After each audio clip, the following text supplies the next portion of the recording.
Dans la manif, la jeunesse à Berthe-Salé reprenait en chœur les slogans pour protester contre l'arrestation récente d'un commando.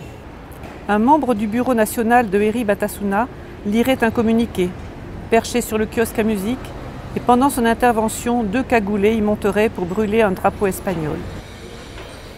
L'histoire de Patria, c'est l'histoire de 2 familles qui vivent dans les environs de Saint-Sébastien.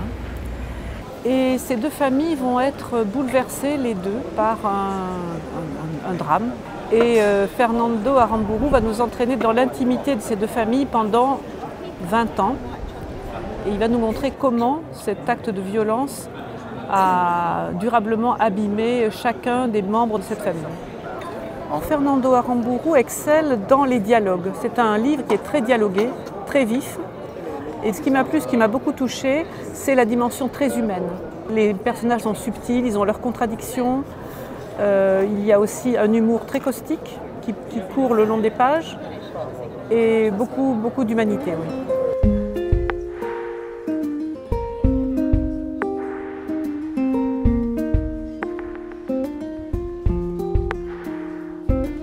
En toile de fond, c'est l'histoire du Pays Basque depuis les années de plomb qui ont suivi la mort de Franco jusqu'au dépôt des armes de l'ETA. Donc on suit finalement tout ce qu'on a appelé les années de lutte armée. Mon sentiment à la lecture, c'est que Fernando Aramburu a voulu montrer comment il est nécessaire de se retourner sur les actes du passé pour faire un pas vers la réconciliation et pour avancer. Comment un peuple doit avancer vers son futur.